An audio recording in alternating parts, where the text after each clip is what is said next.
Welcome students to introductory lecture of mathematics class 10। यहाँ हम लोग क्या पढ़ने वाले हैं, यहाँ हम लोग सिलेबस का डिस्कशन करने वाले हैं।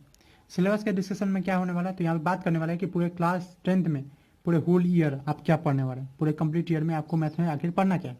ठीक है, क्योंकि कोई भी चीज़ को अगर आप पहले जान लेते हैं, लेबर को कोई काम को आप अगर अच्छे से जान लेते हैं पहले, तो वो काम आसान हो जाता है। इसीलिए मैं ये लेक्चर आपके लिए लेके आया हूँ। तो यहाँ पे एनसीईआरटी का ही पूरा सिलेबस होगा और एनसीईआरटी के साथ साथ ऑफकोर्स कुछ एक्स्ट्रा कंटेंट होगा जिसमें स्पेशल तरह का क्वेश्चन होगा। और एनसीईआरटी का कंटेंट एनसीईआरटी का ही मेनली रहेगा, एक्स्ट्रा क्वेश्चन में एक्स्ट्रा कंसेप्ट होगा, लेकिन सीक्वेंस थोड़ा इधर उधर हो सकता है क्योंकि सीक्वेंस मैं अपने हिसाब से पढ़ाऊंगा।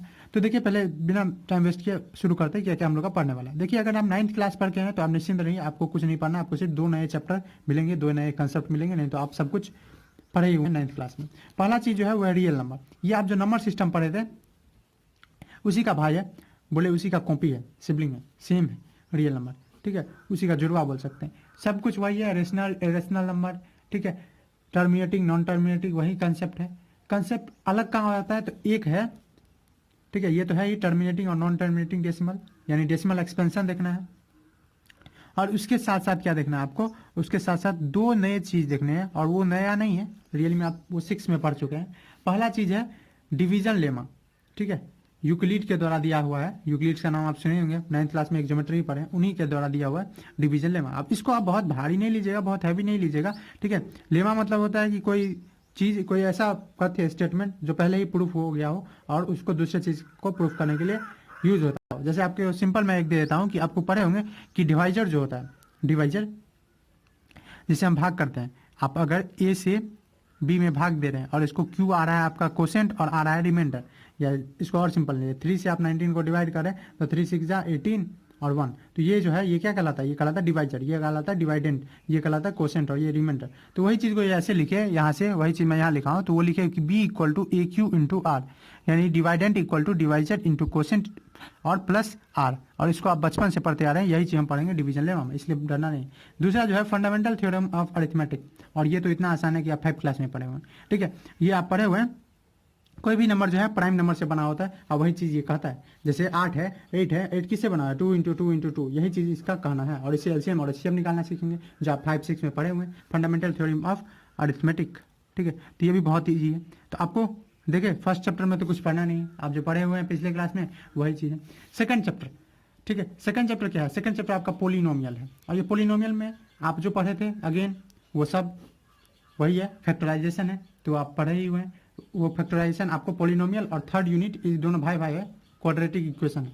ठीक है, हम लोग पिछले क्लास में पोलिनोमियल में ही क्वाड्रेटिक इक्वेशन किए थे, आपको याद होगा, फैक्टराइजेशन सब किए थे, वही चीज़ यहाँ भी करने वाले हैं। यहाँ के पोलिनोमियल में एक नया चीज़ सीखेंगे, पहला चीज़ सीखेंगे ज्योमेट्रिकल मीनिंग। ठीक है, ज्योमेट्रिकल मीनिंग का और कोई मतलब नहीं होता, मैंने पिछले क्लास में बताया हुआ, ग्राफ होता है, 9th में भी आप पढ़े हुए हैं, ग्राफ होता है। तो पहला ग्राफ देखेंगे क्वाड्रेटिक का, क्यूबिक का, ठीक है, पैराबोला वगैरह आपको मिलेगा, इस तरह का ग्राफ मिलेगा। पहला चीज़ तो ये मिलेगा।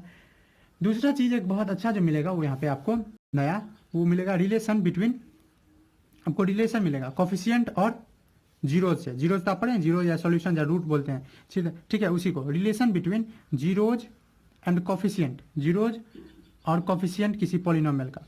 ठीक है, कि क्या कोई कॉफिशिएंट, जो हमारा कॉफिशिएंट तो समझते हैं ना, जैसे 2x स्क्वायर है प्लस 3x है प्लस 4 है, इसमें 2 3 4 ये सब कॉफिशिएंट है, एक्स स्क्वायर का कॉफिशिएंट 2 है, एक्स का कॉफिशिएंट 3 है, तो ये जो है इसके बीच में, और इसका जो आंसर आता है, रूट आता है, सॉल्यूशन आता है, उसके बीच में कोई रिलेशन है क्या, बहुत अच्छा रिलेशन आता है, और इसका बहुत यूज आगे भी होता है। तो कॉफिशिएंट ऑफ ए पॉलिनोमियल एक नया चीज़ यहाँ ये पढ़ने वाले। और डिवीजन है, वो डिवीजन तो आपको आता ही है कि कैसे एक पॉलिनोमियल को दूसरे से डिवाइड करते हैं, डिवीजन है, तो ये सब आपको आता ही है। तो आप एक नया चीज़ यहाँ सीखने वाले हैं। ठीक है, ये आप नहीं पढ़े थे, ये सब आप पढ़े हुए हैं। क्वाड्रेटिक इक्वेशन में क्या है, कुछ नहीं है, फैक्टराइजेशन है, और ये फैक्टराइजेशन वही स्प्लिटिंग टर्म वाला है, बाय स्प्लिटिंग मिडिल टर्म, तो आपको आता ही है। और दूसरा चीज़ एक नया यहाँ भी बोल सकते हैं, पर वो आप पढ़े हुए हैं, पर उसको अच्छे से ऑर्गेनाइज करके आपको पढ़ाने का काम करता है क्लास 10th का सिलेबस, जो कि है कंप्लीटिंग स्क्वायर मेथड से, कंप्लीटिंग स्क्वायर मेथड से फैक्टराइज करना। ठीक है, जैसा कि नाम पता है कंप्लीटिंग स्क्वायर, वैसा ही है भी, इसको जब पढ़ेंगे तो आप समझ जाएंगे। फैक्टराइज करना है कंप्लीटिंग स्क्वायर, यहाँ पे a प्लस बी का whole square, a minus B का होल स्क्वायर ज़्यादा काम आएगा। फोर्थ चैप्टर जो है हमारा, उसमें हम लोग क्या पढ़ने वाले हैं, तो उसमें हम लोग पढ़ने वाले हैं लीनियर इक्वेशन। क्या पढ़ने वाले हैं, linear equation in two variable. ठीक है, linear equation in two variable, और ये भी आप क्लास 9th में पढ़े हुए हैं, पर वहाँ पे सिर्फ आप इसके सॉल्यूशन को दिखाना सीखे हैं, ठीक है, ग्राफ पे, और कैसे इनफाइनाइट सॉल्यूशन होता है उसको देखें, ठीक है। अब अगर पेयर हो, दो ठो पेयर ऑफ लीनियर इक्वेशन हो तो उसका कितना सॉल्यूशन होता है वो चीज़ सीखेंगे। उसका ग्राफिकल सॉल्यूशन देखेंगे, ठीक है, क्या चीज़ देखेंगे, ग्राफिकल सॉल्यूशन। और कुछ देखने वाले, हाँ, उसका अलजेब्रिक सॉल्यूशन भी देखेंगे। पिछले बार अलजेब्रा की मदद से हम लोग सॉल्व नहीं किया था, ग्राफ की मदद से हम लोग सॉल्व करते थे। इस बार अलजेब्रिक सॉल्यूशन देखेंगे। क्या देखेंगे, algebraic method of solving linear equation in two variable. तो उसमें 3 मेथड फेमस है। पहला जो है वो है सब्स्टिट्यूशन, आपको नाम से समझ में आ रहा होगा, अगर नहीं समझ में आ रहा है तो आप हैवी ना ले, जब हम लोग पढ़ेंगे तो समझ जाएंगे। Substitution method.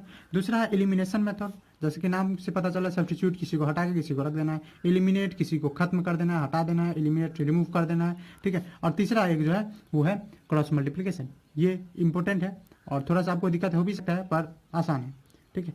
तो क्रॉस मल्टीप्लिकेशन मेथड, तो यहाँ भी आपको एक नया चीज़ सीखने को मिला, पर कंसेप्ट वही है, कंसेप्ट कोई चीज़ नहीं बदला है। उसके बाद 5वां जो हम लोगों का चैप्टर है उसमें आपका एनसीईआरटी आप देखेंगे तो वहाँ पे अरिथमेटिक्स है, सॉरी अरिथमेटिक प्रोग्रेशन है, ठीक है। पर हम लोग वहाँ वो नहीं पढ़ने वाले, हम लोग पढ़ने वाले ट्रायंगल, और मोर अप्रोप्रिएटली सिमिलरिटी ऑफ ट्रायंगल, ठीक है। क्या पढ़ने वाले, ट्रायंगल का सिमिलरिटी। और आप 9th में भी ट्रायंगल पढ़े हैं पर वहाँ पे कॉन्ग्रुएंसी पढ़े होंगे, और सिमिलरिटी उससे भी आसान है, ठीक है। सिमिलरिटी इसमें हम लोग पढ़ने वाले हैं सिमिलरिटी ऑफ ट्रायंगल, उसका क्या क्राइटेरिया होता है, जैसे क्राइटेरिया होता था SSS SAS, ये कॉन्ग्रुएंसी का, वैसी तरह से क्राइटेरिया ऑफ सिमिलरिटी, ठीक है।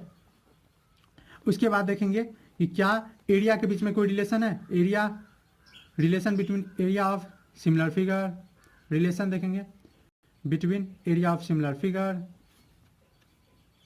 तो ये चीज़ देखने वाले, ठीक है। और एट लास्ट हम लोग पाइथागोरस थ्योरम को देखेंगे, जिसका प्रूफ हम लोग 9th में किए थे और 10th में भी करेंगे, कि पाइथागोरस थ्योरम को प्रूफ, ठीक है, by use of similarity. Pythagoras theorem आप जानते होंगे, हाइपोटेन्यूज का स्क्वायर जो होता है वो परपेंडिकुलर के स्क्वायर और बेस के स्क्वायर के सम के बराबर होता है, ये चीज़ कहता है पाइथागोरस थ्योरम।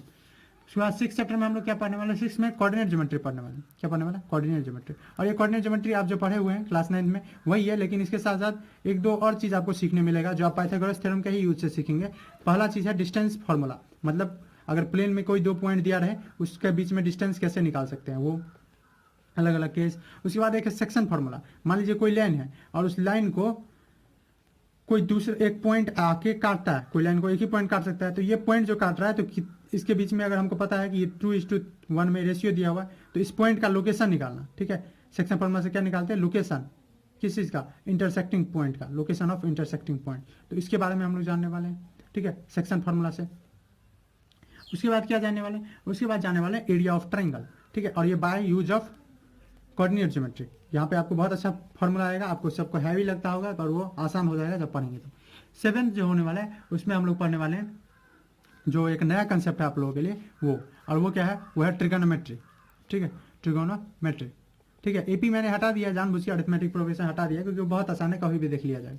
ट्रिगोनोमेट्री और उसका एप्लीकेशन एंड इट्स एप्लीकेशन, ये एक यूनिट होगा और इसमें 2 चैप्टर है। इसकी एप्लीकेशन आपको एनसीईआरटी के हिसाब से 9th चैप्टर है पर हम लोग 8 में पढ़ेंगे, और इसकी एप्लीकेशन को एक और नाम दिया जाता है दूसरे बुक में, और वो है हाइट एंड डिस्टेंस, क्योंकि हम इसी के बारे में पूरा चैप्टर में बात ही करते हैं, हाइट और डिस्टेंस, ठीक, कि एंगल हमको पता हो, ट्रिगोनोमेट्री के यूज से हाइट और डिस्टेंस निकालना किसी चीज़ का हम लोग इसमें सीखते हैं। ट्रिगोनोमेट्री में क्या पढ़ने वाला, चूंकि आपका नया है ये, तो यहाँ पे पहला हम लोग सीखेंगे ट्रिगोनोमेट्रिक रेशियो, ठीक है, sine theta, cos theta, tan theta. वैसे तो आपको ये चीज़ थोड़ा सा बताया होगा क्लास 9th में भी, जब आप लोग मोशन पढ़े होंगे, मोशन में ग्राफ में काम होता है, तो ट्रिगोनोमेट्रिक रेशियो के बारे में पढ़ेंगे, ठीक है। ट्रिगोनोमेट्रिक रेशियो, TR रेशियो लिख दे रहा हूँ मैं, कुछ स्पेसिफिक एंगल का, ऑफ स्पेसिफिक एंगल, ठीक है, कुछ स्पेसिफिक एंगल का पढ़ेंगे। उसके बाद कॉम्प्लीमेंट्री एंगल के बारे में पढ़ेंगे, और फाइनली एक बहुत इंपॉर्टेंट जिसमें बच्चे को डर लगता है पर डरने का बात नहीं है, ट्रिगोनोमेट्रिक आइडेंटिटीज, आइडेंटिटी के बारे में पढ़ेंगे, क्या होता है और कैसे किसी भी आइडेंटिटी को प्रूफ करते हैं, चुटकी का काम होता है, वो भी हम लोग सीखेंगे। फाइनली सर्कल, ये भी एक अच्छा खासा चैप्टर है, और अब 9th जैसा नहीं है, ठीक है, 9th में बहुत हैवी था हमारे हिसाब से, 9th का सिलेबस में सर्कल में बहुत लंबा चैप्टर था, हम लोग बोले अगर तो सबसे लंबा चैप्टर था सर्कल क्लास 9 में, पर यहाँ आपको चिंता करने की जरूरत नहीं, यहाँ का सर्कल बहुत आसान है। इसमें सर्कल में आपको एक ही चीज़ सीखना, वो है टेंजेंट, ठीक है, व्हाट इज टेंजेंट, इसके साथ साथ 2 या 3 थ्योरम है, सम थ्योरम्स, ठीक है, 2 या 3 थ्योरम है, और टेंजेंट में ही पढ़ना है कि एक पॉइंट से कितने टेंजेंट पास कर सकते हैं, इसके बारे में पढ़ना है। फाइनली सर्कल के बाद ही एक आता है क्या, सर्कल का कंस्ट्रक्शन। ठीक है, तो इसमें 9th में आएगा हमारा कंस्ट्रक्शन, और इस कंस्ट्रक्शन में हम लोग टेंजेंट ही बनाना सीखेंगे, सर्कल से टेंजेंट। ठीक है, पहला चीज पढ़ेंगे डिवीजन ऑफ लाइन सेगमेंट, जो कि हमारा आएगा वहाँ से, कहाँ से, कोऑर्डिनेट ज्योमेट्री का जो कंसेप्ट है वहाँ से, डिवीजन ऑफ लाइन सेगमेंट। और क्या पढ़ने वाले, और पढ़ने वाले कंस्ट्रक्शन ऑफ टेंजेंट, जो अभी टेंजेंट पढ़े हैं उसका construction, construction of tangent. Finally क्या पढ़ने वाले हम लोग, और इसी से एक सर्कल का ही एक पार्ट है area of sector and segment. ठीक है, सर्कल का ही पार्ट है, आपके बुक में शायद एरिया ऑफ सर्कल दिया होगा, पर वहाँ उसमें हम लोग पढ़ते यही है, सेक्टर का और सेगमेंट का एरिया निकालना। ठीक है, और इसी के साथ area of combination of plane, area of combination मतलब बहुत सारा प्लेन फिगर दिया होगा। ठीक है, ट्रेंगल दिया होगा, रेक्टेंगल दिया होगा, इस सबको एक साथ मिला के कैसे निकलेंगे, कॉम्बिनेशन ऑफ प्लेन फिगर। तो ये भी हम लोग पढ़ने वाले हैं। और क्या पढ़ने वाले हैं, ठीक है, तो और एट लास्ट हम लोग पढ़ेंगे सरफेस एरिया एंड वॉल्यूम। ठीक है, क्या पढ़ेंगे, surface area and volume. Surface area volume में वही चीज़, सरफेस एरिया वॉल्यूम क्या होता है, ठीक है, क्यूब, क्यूबाइड, सिलेंडर। ठीक है, और इस सब का फॉर्मूला बहुत आसान है, मैंने पिछले क्लास में भी बताया हुआ है, एकदम आसान होता है इसका फॉर्मूला याद भी करना और देखना भी। और एक नया चीज़ पढ़ेंगे कि कोण को जब काट दिया जाता है तो वो बनता है फ्रस्टम। ठीक है, किसी चीज़ का अगर ऊपर से हटा दिया जाए कुछ स्पेसिफिक एंगल से, वो फ्रस्टम बनता है। फ्रस्टम ऑफ कोण पढ़ेंगे, आपको हैवी नहीं रहना। फ्रस्टम ऑफ कोण सिंपली मतलब होता है जैसे टोपी देखेंगे ना इस तरह का, ठीक है, यही है फ्रस्टम। ठीक है, अगर इसको पूरा ऐसे ऊपर ऊपर तक कर दे तो ये कोण हो जाता है, पिछले क्लास में पढ़ेंगे, लेकिन ऊपर से हम काट दिए तो फ्रस्टम बन गया, टुकड़ा बन गया। ठीक है, उसके बाद एट लास्ट हम लोग पढ़ने वाले हैं अरिथमेटिक प्रोग्रेशन। ठीक है, यहाँ हम लोग पढ़ेंगे अरिथमेटिक प्रोग्रेशन, जो आपका 4th या 5th चैप्टर है। ठीक है, और अरिथमेटिक प्रोग्रेशन के बाद 2 चैप्टर बच जाता है, एक आएगा 13 जिसमें हम पढ़ेंगे प्रोबेबिलिटी। ठीक है, प्रोबेबिलिटी पढ़ेंगे, और एक आता है प्रोबेबिलिटी, वही सिंपल वाला जो था। ठीक है, वर्षा होने का प्रोबेबिलिटी, या लड़के या लड़की होने की प्रोबेबिलिटी से होता है। और last statistics.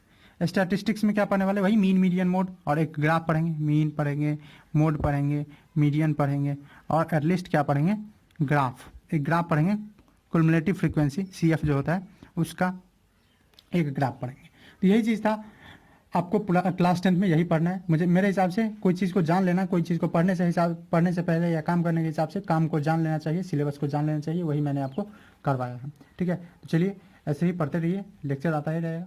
Thanks for watching.